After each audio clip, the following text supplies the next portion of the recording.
Live from London, it's Plank of the Week with Mike Graham. Welcome to Plank of the Week. It is Friday night. It's, of course, the home of common sense. There's talkTV. I'm Mike Graham. We've got a fantastic panel for you, and we've got some great planks to get on with as well. So we should really get straight to it. Once again, we have gone with the all-woman panel because we liked it so much last time. We thought we'd do it again. Alex Phillips is here. Dobbs is here. We've got, of course, Candice, Holdsworth as well. Samara, Gill. Everyone's here. I'm the only bloke, so I'm not going to start. I'll give it to you, Alex. Who do you want to start off with? Oh! Go on. Neville. Gary Neville. Gary Neville. Yazza. Is this person just the most miserable, anti-British, awful, long-faced, just creature? Yeah. Like, what is he? He's like a bad dream come to life. He really is. He's Gary Lineker on steroids, isn't he? He's this like guy? Gary Lineker. At least Gary Lineker smiles a bit. He's like a punched lasagna version of Gary Lineker. He is. Shall we have a look at the offending video? Here he is. Mainly created by angry, middle-aged white men who know exactly what they're doing. Funnily enough, on one of my development sites last week, there was a Union Jack flag put up, and I took it down instantly. He is basically, this is what happens, like narcissists always say to other people, you've got narcissistic traits. They project onto other people. People like him, those sort of woe-begotten, sad, psychopathic, sociopathic, leftist, Marxist, champagne really socialists, horrible, farthing-faced chits, are exactly the sort of people who see the rest of the world as a problem. It's like, dude, mirror, it's you. He is literally describing himself because somebody has unearthed an old photo of him holding a St George's flag. Well, because he used to play for the England football team. He used to have literally an England flag on his shirt. Right? He didn't think he was a racist back then, did he? No, he didn't. And interestingly, that was his response to the horrific synagogue attack. He's basically saying it's all caused by middle-aged, white, patriotic men. We've now had the emergency services confirm that the killer, he called 999, admitted to it, and said he'd done it in the name of the Islamic State. Is that some kind of patriotic, angry white man? The Islamic State or drink down Weatherspoons. You've got to remember that. The Islamic State, the first thing they like to do is like, the pound a pint. They get on their shop abilities down Lanzarote. No, this is what I'm saying. It's tongue-in-cheek. The idea that all of this sort of, radicalism is perpetrated by Bob the Builder is so far from insane. It's a fantasy. It's a complete fantasy that these leftists like to push constantly. It's all the far right. This mythical far right that comes out and commits all these atrocities.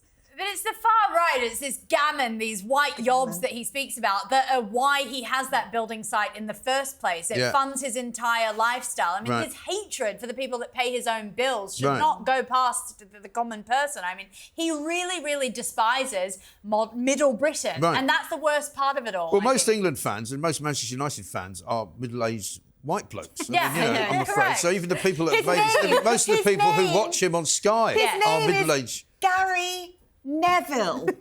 You know it's his dad's name, isn't you? Neville. Do you know his dad's name? His dad's name is Neville. But that is the most white, British, working-class, proper person name you can have. Unlike Jihad al-Shami, that doesn't sound... He should change his name. It should be like... What's your name? Jihad. What? Anyway, we'll give you a passport. Here's Simon Jordan, who wasn't too impressed with him on talkSPORT this week. I think it's astonishing, in the wake of an Islamist terror attack, that he decides to have a go at middle-aged white men. Maybe the angry middle-aged white men are the ones that worked on minimum wage inside his hotel. I don't know. I think he's a champagne socialist and a coward. I think it's a dreadful thing to have said. How is he a coward? Well, I think the real issue is about radical Islamist extremism, and he doesn't have the balls to call it out for what it is, rather than suggest that people that are challenged in our country about what's happening, he's insulated from these things. He lives in a very rarefied world where his money and privilege has enabled him to live behind a gated environment, not have to worry about NHS appointments, not have to worry about people being attacked in the streets by immigrants that shouldn't be here in the first place. He doesn't have to worry about these things. That's absolutely right. Well said, Simon Jordan. No, I agree with that entirely. Exactly right. I also think that I think Gary Neville needs to be sat in the corner with the alphabet and an abacus. Right.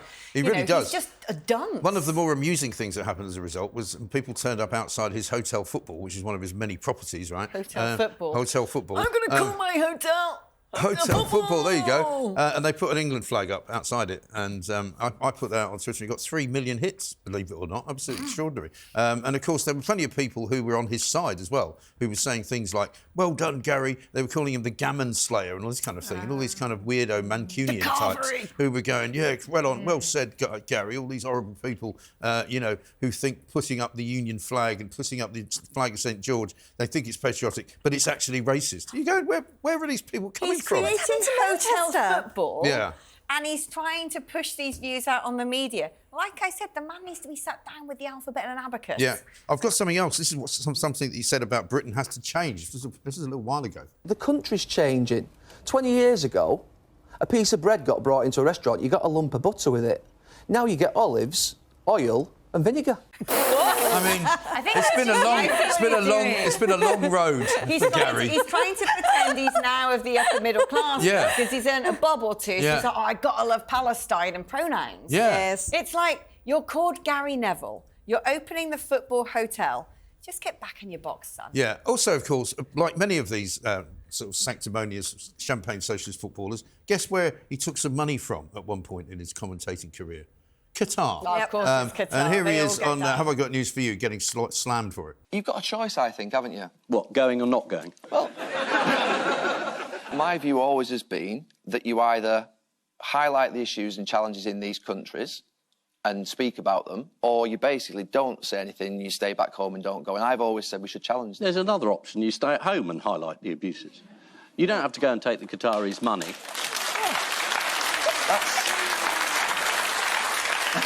Oh, he had no response to that. He hadn't thought of that one, had he? He went, I could have stayed at home and just had a go at them instead of taking all that money. Warrior. Yeah, no wonder he was so quiet about the problem of rising Islamist extremism after the attack. He had to come up with something else that wouldn't cost him any money. And isn't it funny that they all think, guys like him, that they're sort of celebrities and he can go on Have I Got News and host it and be any good at it. But he can't be any good at it because he's just not very good at it. No, totally. They've become radicalised by the left, these people. Yeah. There's a different radicalisation. Well, he's Andy Burnham's best mate. Andy Burnham's basically got his hand up his back telling him what to say because he doesn't have a clue what to say. Yeah, totally. He's a puppet for that type of person. So, there is something we don't talk about, which is someone who picks up a copy of The Guardian and then takes it as saccharin and then spouts everything they read off it. And that's him, because he learned how to read about 5 years ago. Yeah, exactly right. Chloe, over to you. You've got the Conservative Party. It was their party conference this week. The dying Conservative Party. Does anybody remember who they are? Oh, my God. Is your state of it. party? You know, that was a Tory party conference. So this is a picture from the Shadow Chancellor's speech. Not a nobody, the Shadow Chancellor. Right. And it is almost empty. Yeah. For some reason, they decided to make the event nearly a week long, it seems, and gone on for days and days. You'd think when they looked at the number of people coming to attend, it might have made sense to cram it into a day or two. Yes. But they decided to drag it out, and it seemed to just get have it worse in a bus shelter. and worse. First, we heard about the empty chairs. Then we saw that disastrous picture of the chocolate. Oh, the chocolate, Their attempt to be patriotic. There it is. It's kind of been a theme of all the party conferences this year that we need to reclaim. They need to reclaim patriotism from the Reform Party, and this was the Conservative Party's attempt. They couldn't even spell the name of this country. I mean, of all the things to spell wrong, they actually spelt the country wrong. Yeah, and then on Tuesday, in the middle of conference, we hear 20 Tory councillors defect to the Reform Party. That was a bit of a blow in the middle of conference. They then thought, we'll win back all the voters from the Reform Party because we're going to announce our new immigration policy. Yes. Folks, we are leaving the ECHR. And everyone thought, well, Reform are doing that, and they didn't mess it up for 14 years, so that's not going to change our mind. And also, as soon as they mentioned it, about half the Tories that were in Parliament came out and said, I don't think we should do that. So they couldn't even agree on it anyway. Yeah, and then Kemi Badenoch had to come out and say, at the next election, if you're not on board with leaving the ECHR, then you can't stand, or they're going to lose half their MPs. Yeah, exactly. And she kind of redeemed herself at the end with the stamp duty announcement, but it was... a little bit of a win on top of a very disastrous But nobody really cares. Here's conference. Kemi talking about the empty seats. We can see that behind you it's very quiet. How concerned are you that at the peak of the day, during the big speeches, the hall seems half empty? There doesn't seem to be much atmosphere, and you are simply not filling the seats in that slightly smaller hall that you're using at the moment the way that you used to? That's simply not true. First of all, it's sorry, I should just point out we're showing pictures of an empty hall right now. Alongside you, yes, but we can see pictures of rows of empty seats. Show the pictures of my speech. It was standing room only. We've got Mel Stride's speech on at the moment. We had this many times at conference. Yeah, they were all at my speech, but they just weren't at anybody else's. You know, they just came to my speech because mine was the only one that mattered. See her as well, singing. There was a really bad clip, which I don't think we've got, but I saw earlier in the week of her singing Sweet Caroline in some kind of a theme party conference atmosphere. Oh, it's cute. It's so like circa 2019, isn't it? It's just awful. Well, apparently they didn't notice this last year because when they had their conference last year, they'd already kind of planned it and set it all up, and then suddenly Rishi Sunak called an election. So they had all the stalls, they had all the corporates were all there, but this year was the first time the corporates were going, nah, don't think so, actually. So they didn't have anybody there. So they didn't have any sponsors. Yeah. Apparently all the Normally parties... they have loads all the of parties were terrible. I don't know if you went, but they had... But I just heard it was just things like Conservative Friends of India as the stands. Not anyone bringing any actual cash because they've all just... And you couldn't... Apparently nobody was getting... There was hardly any free drink going. All the parties, you got one drink, that was it, you know. No. If they're hoping to break even on conference, they're not making black arts and dark arts of politics, they'd have held some sort of false flag attack against their own conference and blamed it on someone else. You know? Yeah, you would think. Yeah, everyone's left because there was a attack. Here's something that will cheer them up, though. Chris Philp, right? Not a man that you would normally associate with stand-up comedy. Oh, this was embarrassing. Trying to be funny. Check this out. Turned to my wife and I said, in your wildest dreams, did you ever imagine you'd be leaving a general election count with your husband having just been elected as a Member of Parliament?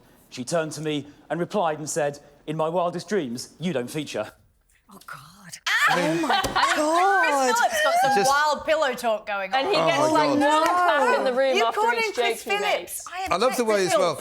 I love the way he's lost some letters. I love the way. It's not a word. I love the way he pauses for the applause and then there isn't any, or the laughter. There isn't any. We just looked at 2 jokes there. He made about 5. It's all about tumbleweed. And it was the same every time. Yeah. Yeah. It's like ChatGPT Father of the Bride speech. It is. It is. That's awful, isn't it? But it's almost as bad as Keir Starmer. I really can't cope with the fact that his surname's Philp. No. As a Phillips, I'm like, dude, you've lost letters. I know. It's like if someone's called Graham. Somebody's taking it. Yeah, someone's taking an eye. It's not a surname. No, I know. It's a very strange death. It's embarrassing. I mean, no one quite wants to look at it. Ooh. Yeah. I don't blame his wife. I think she's probably the one that should be standing for the next election. She's probably somewhere else. She's probably getting a new outfit from Lord Ali as we speak. Or getting something from Lord Ali, I don't know, while he was on stage there. Anyway, let's have a look. It wasn't the only party this week, of course, the Green Party, Candice. They had their little jamboree as well. Yeah, let's check in with the Greens, They're shall mad, we? aren't they? They're completely insane. Really no, the whole conference was just, I mean, it was like reasonable policy suggestions, real sanity. If you want things to be sensible, you turn to the Greens. Some of the highlights included banning landlords. We should just get rid of all landlords. Just get rid of them. What, kill them? Murder them? Yeah, exactly. I'm sure they would be fine with that. Also banning gender-critical women, so anyone who believes in basic biology. What, like J.K. Rowling? Yes, exactly. Banning her? What, you mean just she doesn't exist anymore? I think they'd be happy with that. Are we all going to go to prison? Yeah. They'd be happy with that. J.K. Rowling, you don't exist anymore. I could totally imagine them disappearing, people, for sure. It's a lot of their base, too. A lot of them are these crazy, sort of more insane feminist types that they had to then ban from their own conference because they were having talks about, you know, being gender critical and all that type of thing. Yeah, they've gone all in on that. And then also, amazingly, you should unban Palestine action, but proscribe the IDF as a terrorist organisation. Oh, fine. OK, then. And I understand that, right? Democracy. IDF always out here on our streets. Right. Yeah, democracy, Islamism. Democracy is a tough choice, I understand. I mean, also, the IDF don't march around London on Saturday, generally speaking. I mean, what's the point of banning it? But also, isn't this a team where the leader is someone who thought he could hypnotise women into having bigger tits? Yes. And the deputy leader is a man who is a pretty much sworn Islamist. Yeah. It's like... They got more than one, though. What is it? This is basically misogyny on steroids. Yes. Yeah, it's the marriage of convenience where one of them's going to get eaten alive. Yeah, but they've also got more than one deputy because there's a woman called Rachel Millward, and this is her speech. They tried to take over our media, but the artists, the storytellers, the digital prophets flooded the airwaves with hope. They tried to divide the women because they knew that women have the power to change the world. I don't know what she means by any of that, do you? Do you think that she's in it because she wants bigger tits and a hijab? Maybe, yeah, it could be. I mean, well, he's the guy. He's the guy to help her out. She's got hijab hair, doesn't she? Yeah. That's what I call it, like the nutter fringe is hijab hair. She doesn't need a hijab because she's already got one. She's already got the hijab. She's grown one. Hijab hair, but she could do some, like, you know, hypnosis. I wonder if they put on any fun sessions at the Green Party conference where you could go and get your tits made bigger. Yeah, I mean, you would imagine somebody a lot of people would buy a ticket to their conference. Well, it looks busier than the Tory Party conference. Yeah, go for it. Why not? I mean, you make a good point, Mike, though, because I think that this will probably end up splitting the Labour Party vote. I mean, I know sometimes they do deals, but when you look at those October the 7th protests, no one likes Keir Starmer, no one likes Labour, so they will naturally go to the Mothin Ali, Zach Polanski And they like crowd. Zach Polanski. Here he says a new campaign video. Why is everything so shit? Our wages are shit. 500,000 workers protesting over pay, jobs and conditions. Our rivers are swimming in shit. Across England last year, raw sewage spilled out to England's rivers, lakes and coastal waters. And most politicians, they're full of it too. Order! Green Party won't leave anyone behind. Let's turn our country around. Join us. Draw the line. Yeah, fair. His dentist definitely is shit. Yeah, his dentist is shit. He hasn't done a very good job with NHS him. dentist He has got the worst teeth in policy, doesn't he? Literally tombstones. Yeah, absolutely. And he was moaning as well that he didn't get to have a go at a big interview, that the BBC interviewed every party leader apart from him, apparently. But I think it's because of his teeth. I think if he had better teeth, maybe people... What is it with socialists and poor personal grooming? I know. I don't know. I don't like to stereotype, but I come across it a lot. Yeah, no, but the thing is, see, Samara kind of cheekily discussing this. We had a little, chit-chat before we came on the show. And we were sort of trying to understand why Jenrick became radicalised. Yeah. Because Amber Rudd's done this, so why is Jenrick so radicalised? Yeah. Like, is it the jabs? Is Manjaro and Ozempic actually just secret, like, right-wing serum? Well, Sadiq Khan called him Robert Ozempic, didn't he? Yeah, maybe that's why it's being rolled out, like Funniest thing right-wing he's serum. ever said. And Samara rightly said, no, because when people become more attractive, they become less victimised. And I'm like, yeah, there it more is. conservative, that's what it is. I don't know. There's one other Green Party councillor we haven't mentioned yet. There's a bloke by the name of Stuart Jeffrey, and that's him there. Of course, he's wearing the Palestinian scarf. Absolutely have to wear that. Do you know what he was after? He wanted... basically, the pardoning of all 17th century witches. Oh, yes, and I don't quite know why he wants that from the Green Party, but he's the leader of Maidstone Borough Council. He's written to Shabana Mahmood, the Home Secretary, requesting legislation to pardon women executed under the Witchcraft Act of 1562. Good priorities. So he's got his real priorities there, right? And he said... 18th century turfs. Yeah, I mean, he was pushing for the pardon, he says, because it would create safer, more inclusive communities for the future. Oh, God, the So Greens. witches are us, I guess, is their new slogan.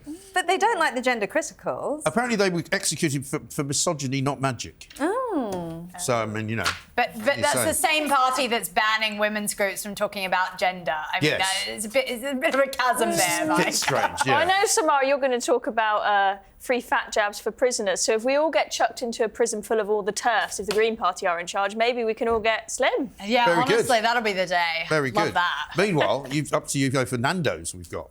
Yeah, well, speaking of everything going to, I guess, hell, as you would say, radio-friendly, what's happened to Nando's? I mean, the government has basically said that your weekly Nando's, maybe you revel in having one a week, you can only have one Coca-Cola now. I mean, this is nanny statism gone way too far. I feel like we saw it in the Boris Johnson era when he was sort of saying, OK, McDonald's can't serve sugary drinks. Right. Everything has to be sugar-free. We can't trust our own citizens to control themselves. Now, at the moment, you used to be able to kind of get a free refill if you paid for your drink. You can only have one now. So, and who's policing that then? Have they got a Coca-Cola police guy who the just stands government there and goes, is. you've already had one? Yeah, they don't trust their citizens. I think we're seeing this real overreach of government in all the wrong areas. I mean, sometimes I feel like maybe you should talk about tackling crime on the streets before you talk about restricting someone's Coca-Cola usage. That's it's mad. Ridiculous. And I think that it is a slippery slope. Once we go down this path, it's hard to come back from it. I mean, we've experienced it in Australia You only have as well. one sort of chicken sandwich as well. Have you heard that there's this digital ID for, making sure people aren't working illegally only? It's only been about 2 seconds, and the next thing, he's in India, and he said something the press haven't massively picked up on, but he said, oh, it's going to be tied to your tax return. Oh. Already, it's becoming the thing that we said it was going to become. Except I don't think he'll ever get actually organised to do it, because they're talking already about not doing it before the end of this Parliament, and I don't think they'll have the wherewithal or the ability to get it right. Say that. And what they'll do is that they will spend billions and billions on making some rubbish app. I mean, look what happened when they tried to make that NHS COVID app and trial it on the Isle of Man. They'll spend billions and then they'll bring it in maybe one day before the general election. Then Reform will come in and get rid of it straight away. Yeah, but the thing is, what you've got to understand about the leftists, right, is they will do all this stuff and push it as far as they can go when they're in power. And then all of a sudden they get replaced and everyone goes, that was a terrible idea to have them in government. And then people conveniently forget. And they come back and they pick up where they left off, because Tony Blair was pushing that ID card. This lot are never coming back. This lot are never coming back. You say that, but it's amazing how forgetful the big public seem to be. I think the audience also tapped into the fact that, I mean, you and Blair, that's obviously unsubstantiated, but he does run a company that does do digital IDs and things like that. So where's that money going? There are questions. Used to be known as Spewing Blair. Correct. Back in the day, because do you remember when Tony Blair introduced the shopper yob thing? Oh, didn't he go out after his GCSEs? And he went out and got absolutely completely tanked up and ended up puking up in Leicester Square. I don't know. The papers all didn't touch the story because he was underage, basically. So we sort of had an agreement not to run it. But we all knew him from that point on, Spewing Blair. I had a night out with him once. If Tony Blair was my dad, I'd be drinking myself silly too. Where did you go with Spewing? No, his best mate was at Durham University where I was at, and he'd come up to visit his best mate. Oh, I so see. we went out on the mean cobbles of Durham. What was his favourite tipple? But not better than What was his favourite tipple? I can't remember, but not better than the fact that the other person I was like mates with at Durham is now in charge of Luxembourg. He's now like the Archduke. He's now the king, basically. And what happened? Why didn't you go with him? Yeah, he's got some you sort of. You could have been the Arch-Queen of Luxembourg. I know. What's wrong with you? Instead you're living in the West Country. No, not the best opportunity. That's not good. He was cool though. Yeah, the Archduke was very. We should go and see him. We should. Have a look at this. This is what happens when you try and buy a second Coca-Cola. Hello, sir. I believe you've already had a glass of Coca-Cola. Can I please see your brick card to ensure you're not exceeding your limit? I don't have a brick card. I just wanted another Coke. Good morning, sir. I'm Constable Ahmed, Met Police. This is Constable Shaw. Mind if we have a quick word? It's about your visit to Nando's yesterday evening. You helped yourself to a refill of full-fat Coca-Cola, which put you over the government daily sugar limit. Mr Brooks, you stand charged with exceeding your daily sugar quota and failing to present your brick card when requested. This court finds you guilty. Well, it's just Coke. 2 glasses. You people 50 have years lost your imprisonment. minds. Next. That's not even dystopian. It's literally tomorrow. Yeah, we laugh now. We're not going to be laughing in the future. Better to laugh than cry. And now apparently Morrison's have followed suit. They've said you can only have one hot chocolate. Oh, there's a sign. Stop spoiling all the Due fun. to a recent change in legislation. Why are they obsessed with this? Why do they have to bother with it? The reason why the government are doing this is because banning something is far easier than actually doing something, right? It's far easier than tackling crime, as you suggested they should rather be doing, Samara. This is what governments do when they realise that all of their policies are failing and they're like, we need to push something out to make it look like we're doing something. Remember Rishi Sunak, before they lost the general election so terribly, he said, let's ban disposable vapes and let's ban smoking, because banning something is easy, right? So they've gone, the economy's crashing, our migrant policy is completely failing, everything is going wrong, so let's just say we're going to ban sugary drinks, because that's easy, and we can say we've done something. I know, it's bonkers, isn't I'm it? going to ban Absolutely mad. Yeah, absolutely right. Now, coming up, my first one, you're going to love this. It's a wedding speech, which I found on the internet this week. And also, Alex, you're going to talk about Angela Rayner. It's all coming up next on Plank of the Week.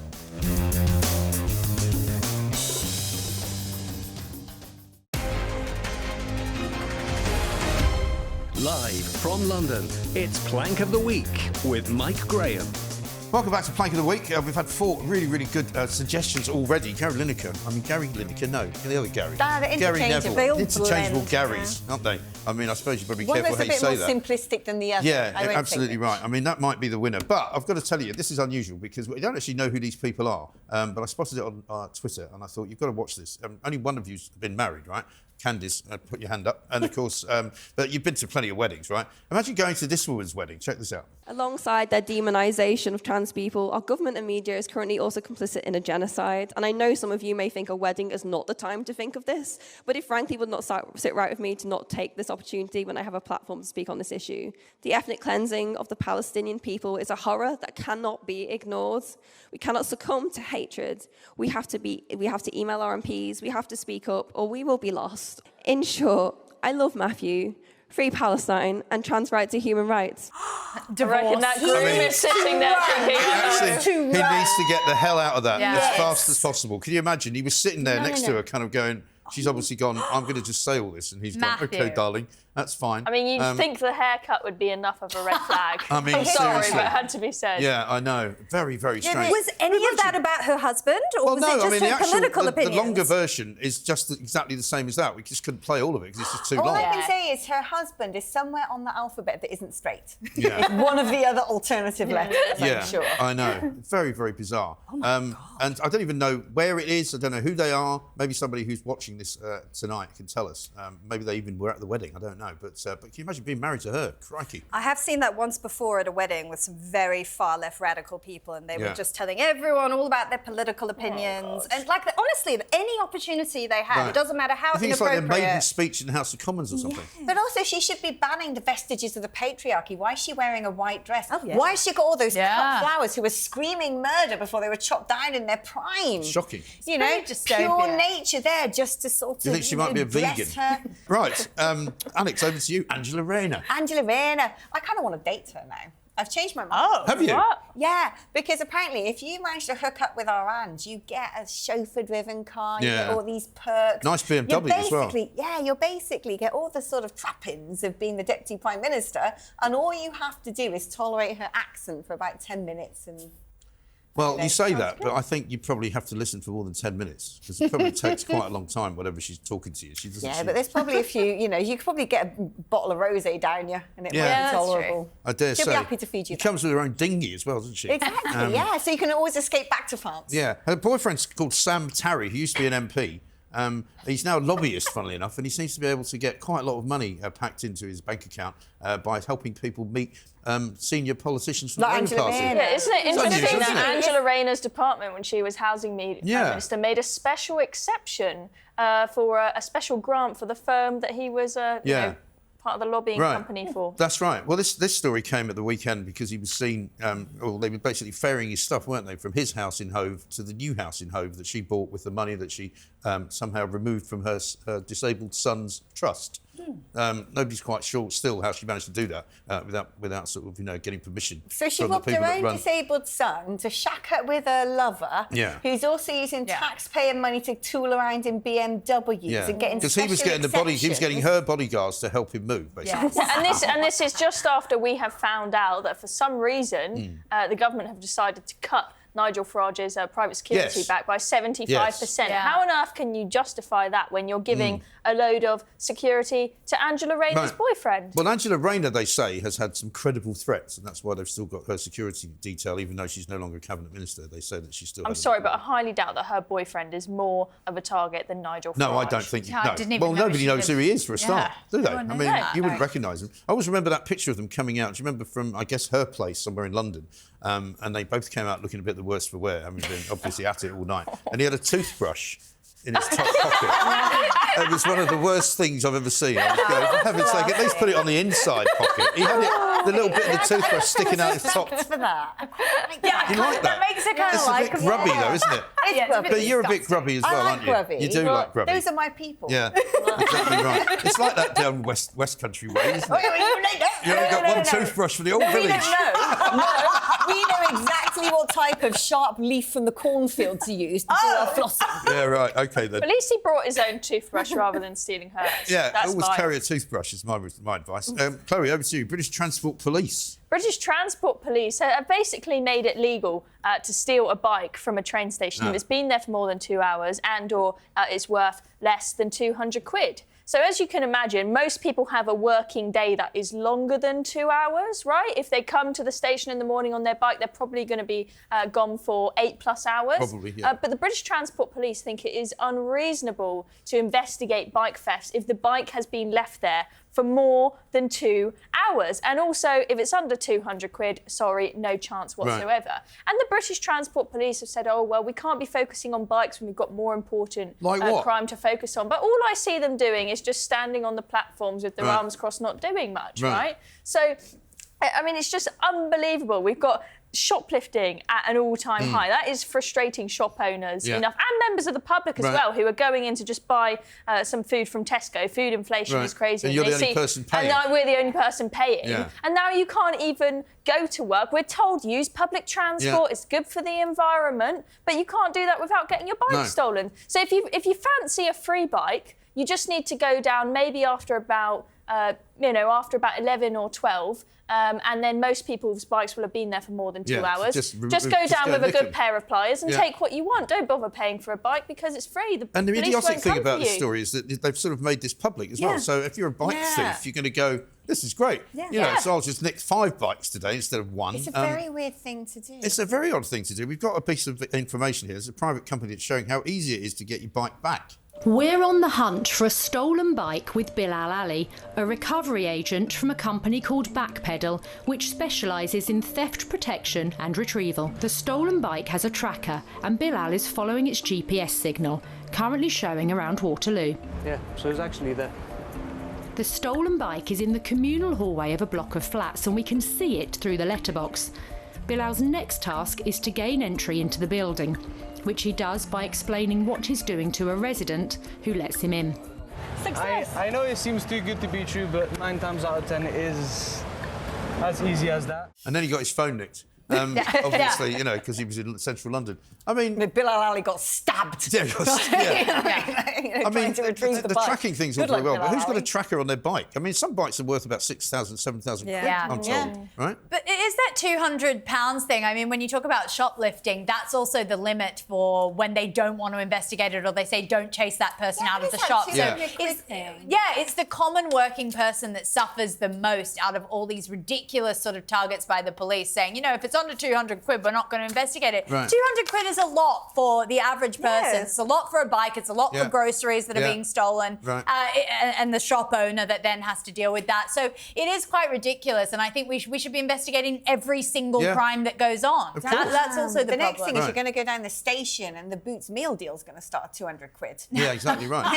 But I saw a couple of scropes the other day just walking through the barriers at London Bridge Station. The guy pushes his way through and his girlfriend pushes her way through behind him, and nobody did anything. No one cares. Nobody cares. Constantly. Yeah. And we say, you mentioned that the 200 quid limit, that's already quite a lot if you are a small business owner. But you talk to business owners and they say, this happens 10, 20 times a day. Yeah. It's just constant. And even the big companies, it's costing them a lot of money because it happens constantly in their shops. And that's why everything's going up in price. I mean, nobody really admits it, but that's why everything's costing so much. And I think that is part of the reason why a lot of small high street shops are just closing down because they think we struggled enough with COVID to keep our business open, and now we're suffering. We've got the taxes all through the roof, national insurance hikes, and minimum wage hikes, and now we're losing tons of money with loads of stuff being stolen, and we can't afford to have a load of security guards on the door. We know when you have security, they don't even do anything either because they're worried about being called racist or told they've assaulted someone. So they just close. Yeah, we had that guy last week. There was in some place on Waitrose somewhere around London where the security guard was literally standing next to the guy, watching him filling up not just his own backpack, but another guy's backpack. Yeah, it was a whole delivery backpack. Yeah, like a delivery backpack, filling it up with bottles of booze. And he was just standing watching him. This is what happened. What's going on?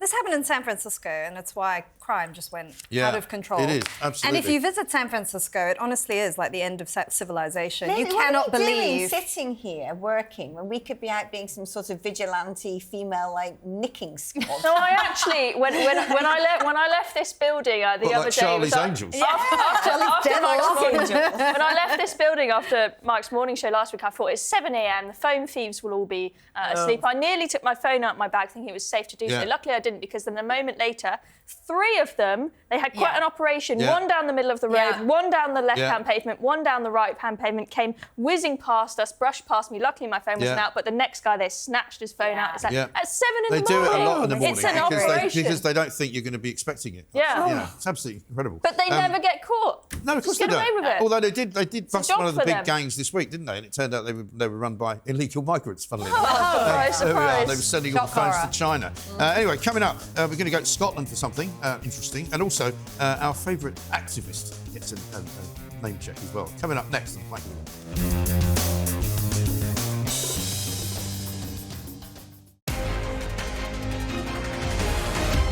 Week. Live from London, it's Plank of the Week with Mike Graham. Welcome back to Plank of the Week. We're more than halfway through now. Candice, over to you. Greta Thunberg. Oh, God, Greta. That bloody woman. Will she never go away? No. So, she's in the news again. Her and a miserable band of deluded narcissists who are just causing trouble. Trump called her a troublemaker. He's absolutely right. That's what she is. So she tried to break the Gaza blockade once again. The Israelis intercepted her and deported her. The thing is her and all those idiots who she went on that ship with, they're doing nothing. No. We had a huge announcement this week. The actual grown-ups might have finally done something to release the hostages, a ceasefire, some peace in the region. She has done nothing at all. All she has done is distracted people from the important work. She is not. That woman has become the most toxic thing imaginable. Hopeless. And she's got an anger management problem. I remember Trump said that as well. And she does. She's so angry and she feels so righteous, but she's morally deranged because she tweeted something, basically, but saying, this is what the Israelis are doing to the Palestinians. And it was a picture of 3 people. One of them is an Israeli hostage, emaciated, starving, being kept God knows where for all this time. So she got that wrong? Yes, she got it wrong. Fake news. What did she do? She didn't acknowledge her mistake, she just deleted it, which tells you everything you need to know about her. I'm really disappointed with the right wing at times, because the right wing should believe in sort of, dog eat dog, freedom to everyone, Darwinism. Couldn't they have just let that flotilla land in Gaza? Yeah. Well, couldn't they just have done that? No, I felt that too. I was like, let her feel the love from Hamas. Yeah. There's such a loving nation of people, there's such a loving government in place. They will love her like singlet top and her short shorts and her weird gender. Like, you can't tell if she's a man or a woman. It's all very weird. But the thing is because Israel gets blamed for everything. If they turned up in Gaza and they all got killed by Hamas, who would get the blame? Israel, would get the blame, 100%. And they'd say it was Israel that killed them, no doubt. We've got some clips. Here's Greta talking about Israel. And what Israel did was mainly not to illegally abduct us in international waters and abuse us in prison, but it was that it stopped a humanitarian mission and violating international law by preventing humanitarian aid from entering Gaza. And this is a blatant violation of international humanitarian and maritime law. And I also want to make it very clear that our imprisonment by Israel is a direct result of our governments. I mean, does she know that Hamas are actually holding people under the ground in tunnels and have done for 2 years? And does she realise? Yes. As opposed to her talking about being tortured in prison. About 5 years ago, she went down the UN conference and everyone was holding her up like that beginning of The Lion King with Simba. They're like, look at weird child, prophetic oracle is this one. Yes. And now it's like everyone's like, well, that one's gone a bit odd, hasn't she? Yeah. And I'm like, she was always deranged. Yes. Yeah. Didn't she say the world was going to end by 2025? Yeah, it was cute when she was a child. Yeah. But now she's like a 20-something-year-old. But She needs to pack it in. It was weird back then when world leaders were like going, ooh, selfie with Greta. I'm like, it was wasn't embarrassing, like grown men before the child prophet, frustrating themselves. Wasn't there some other story about the flotilla that they had some gay people on there, and so the IDF was playing ABBA tunes to them? For some reason, just to make fun of them. So someone hacked into their VHFs, into their radios, and were playing ABBA songs. Also, so they had hundreds and hundreds of ships this time, and they were moored in various different countries, moving along, picking up more people. When they were moored somewhere around Spain, and a Spanish guy on his boat decided that he'd blast a load of Hebrew songs at them whilst they were moored up, which was quite funny. Excellent. But there were, I believe, 471 people detained by the Israelis. There were a lot of boats. They really tried at this time. But they're saying they were illegally abducted. I know, but the thing I don't get is, don't they realise that the reason why that blockade is there is not because the Israelis want all the kids to starve, it's to stop people delivering weapons to Hamas. So hold on, how many boats did the Israelis detain? I'm not sure. Well, over 40, I think. Okay, there were hundreds at some point, but then some broke down, some gave up. There's this peace still on the table now in Gaza. Can the IDF come down the channel? Yeah, that would be good. They could blockade it. Please. There's been a couple of thousand of migrants arrive actually since then. Some of them might be from Gaza. Also, the IDF, they revealed when they went on some of these boats that some of the boats in this flotilla actually didn't have any aid on them. They've got no aid at all. They ate a lot of it. Some of them did. Some of them did have aid. They did eat a lot of it. They ate quite a bit of the aid. Yeah. Absolutely right. Disgrace. They're disgrace. Yeah, they did. It's hungry work, that sailing. They did. There was about a kilo of flour left by the time one of the boats. Right. Yeah, it was a whole thing. Amazing. Making pancakes the whole time. Yeah. Here's what Donald Trump had to say. She's a troublemaker. She has an anger management problem. I think she should see a doctor. She needs anger. If you ever watch her, she's She's a young person. She's so angry. She's so crazy. No, you can have her. You can have her. She's just a troublemaker. He's great. I love it. Absolutely fantastic. Samara, over to you. A Scottish prison. Yes, so a Scottish prison / kind of psychiatric ward that has been harbouring rapists and murderers. Yeah, like Carstairs, it's like sort of Broadmoor of Scotland. Totally, the worst of the worst. Essentially, they found that 95% of their occupants were overweight to morbidly obese because they'd been allowing them to order in takeaways. There'd been a lot of sweets being paid for by the taxpayer. I mean, people had literally been living like Henry VIII on the taxpayer's dime in this prison. Right. And so their solution to it was, again, sort of this nanny state vibe of giving people fat jabs in that prison to then get them skinny again, which is something that actually, you know, the average Brit is struggling to afford right now if they want them. Yeah, they've spiked in price. Yeah, exactly. But if you are a murderer or a rapist, you will get it for free. And that's where we're at right now. That's the guy called Jacob Foster, who's a murderer. It's going to be very hard to find a prison in the world. You know, you think about Venezuela or maybe Russia, where prisoners are skinny. They're starved. They get their gruel every day. That's how rapists and murderers should be treated. Absolutely. No, here, they're ordering in takeaways. Samara, this just adds to the theory we came up with before, that the fat jabs are actually there to make people underage. But they're also, it's worse than that, right? All those middle-class women getting the old Ozempic, it's like, you're going to forget about Palestine and you're going to love a bit of Thatcher. Keep going, keep going. The worst thing as well is these are all, I think, the fat jabs that have been given to NHS Scotland to give to people who are actually in need of them because they can't, because they are actually obese. But supposedly that's meant for people who are not criminals. Well, as opposed to these people. No, there is a shortage of them, as you say, Candice, and I think that they shouldn't be going to these people. If they do want to eat themselves silly, just let them and let them sort of keel over with a heart attack or something, I say. Or just take all the junk out of the hospital canteen that they're getting this all from. They're probably ordering it in from outside. No, they're getting takeaways. So this is it's a mental hospital where they've got security. So it's not quite a prison, but they'll bring prisoners in there for their mental treatment and it's got maximum security. But friends and family can come and visit them. Right. And so the problem they've got is that friends and family are coming to this mental hospital, bringing the inmates a load of candy. Bit of Dundee and so they put a message out and said, oh, please try bring fruit and nuts Stop snacks. feeding the creatures in the zoo. But they need to take the rubbish out of the canteen. Surely that's a cheaper option than giving them all these expensive jabs. But it's the taxpayers' money, not theirs. I grew up next to a mental hospital, and back in the day they used to make them farm and stuff. Right. That was a good idea. Make them go work the land. Well, not if they can escape, though. I mean, you don't want mental patients roaming around the land. What's happened to what's his face? They've just gone down the road that way, just saw him getting on a bus. Mike, it's called a gulag. The left had some good ideas. Yeah, I know, they did. But now they just want everyone to be skinny. Why are they obsessed with this? I still like the idea that the fat jab might actually be the sort of de-indoctrination. Also, if they're fat, they can't escape, can they? Because they can't run very far. Because no sensible right-wing and they might die early as well, so it's a win-win, isn't it? I think it is a leftist choice. Yeah, it must be.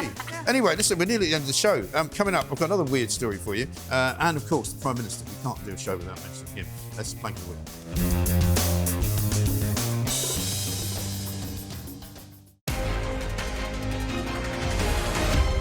Live from London, it's Plank of the Week with Mike Graham. So, we've been doing special mentions all this new season of Plank of the Week. I call it a season, I don't know why, because we haven't really stopped, we just keep doing it. Keir Starmer, he's actually not been nominated properly this week, because I think it's could be the first time since he's been Prime Minister that he's never actually been nominated for something. So I thought we'd better give him a special mention because, of course, whenever anything goes wrong, you know what he does? He goes abroad, doesn't he? So he decided to go to India. And so what he did was he got on a plane, a British Airways plane, to go to India, and then, horror of horrors, he decided to go to the cockpit and make an announcement to the staff, to the passengers, rather. Have a look. This is the Prime Minister. I'm in the cockpit, and a very warm welcome to BA Flight 9100 to Mumbai. It's really fantastic to have you all on board. Excellent. Fantastic. A natural. Did you say when I take it off? Yeah. What's wrong with you? Also, apparently it's not allowed to call it a cockpit anymore. Apparently that's politically incorrect. Yeah, I was going to. Oh my God, I would have loved to see all the sort of emergency exit. Yeah. Doors to manual, all that. It'd be great, wouldn't it? I'd love that. If I heard that, I'd be thinking, oh gosh, get me off this plane. You'd want to get off the plane because he's so unlucky. You'd think if he's on a plane I'm on, I don't want to be on it. That's true, actually. It got worse though, because then he went to India, right, and he visited Bollywood and had a look round at the film business in Mumbai, and then. He suddenly thought you'd have a crack at speaking Hindi. Let's see if he's any less robotic in Hindi than he is in English. मुझे यहाँ आकर बहुत खुशी हुई. I mean, mind you, this is the same day that 1,000 migrants crossed the channel. Yeah. I mean, mate, get your act together. Exactly. I mean, I don't know what he was saying there. Do you know what he was saying? Now, all I know in Hindi, because I was in Tamil Nadu, so I know a bit of Tamil. Sorry, wrong side of the country. Okay. All I know is how to say there's milk and fish in my suitcase. Who puts milk and fish in their suitcase? No. Well, maybe he's on his way to Carstairs. That's what he said. I want to see a clip of him trying some Bollywood dancing. That would be hilarious. That would be hilarious. I'm sure we can put one together on AI. I'm sure somebody could do that. Yeah. Absolutely right. But my final nomination is actually a bus driver. This is a guy called Isaac Ayula. And he was actually nominated by his own father, who sent the story in to us, and we did it on our show. Oh, we get requests now. Talk exclusive. And basically, he was a bus driver that was used as a sort of substitute bus driver when they have rail replacement services, right? And he decided he was going to go to work in a Liverpool shirt. Unfortunately for him, he ended up driving the bus down Fulham Broadway outside Stamford Bridge, which is Chelsea's football ground, where Chelsea had just beaten Liverpool by, I think, 2-1. And he got surrounded by Chelsea fans. And his father said, can we please make him plank of the week? Because he's worn a Liverpool shirt in London on the day that Liverpool played football and losing. I actually quite like this idea of democratising plank of the week. Well, listen, I mean, anybody can send in a story. Have you got a relative you want to trash? Yeah, if you want, absolutely right. But the saddest part of the story is that they didn't tell him that he had to wear a uniform because he's just driving a rail replacement service. But when this video went viral, because it did, as you could imagine, all over the internet, basically they fired him and said he shouldn't have been wearing a football shirt to drive the bus. But everybody saw him getting in the bus, and nobody said to him, you can't wear a football shirt. Oh, so hold on. What's he doing now? Well, I spoke to him, and he was actually fine about it. He was like, I'll just get another job driving another bus somewhere. Well, he just said, I'm kind of sick of TfL. I don't really want to work for them anymore. I'm going to go into coach driving. Yeah, he's going to go. He's going to go drive a coach. He seems pretty chirpy about it. He did seem pretty. I'm kind of on his side on this. Yeah, I think so. I think the planks are those that fired him. But hang on, wasn't there someone on TfL who, over the tannoy on one of the tubes, was talking about like free Palestine, and he hasn't lost and they had his a job, chance. right? No, but I don't think anyone was ever able to find out who that was. This guy should become the team coach driver for Liverpool if they had. I said that Liverpool should drive the Liverpool. Liverpool should give him a job. Definitely, because they must need more than one driver, mustn't they?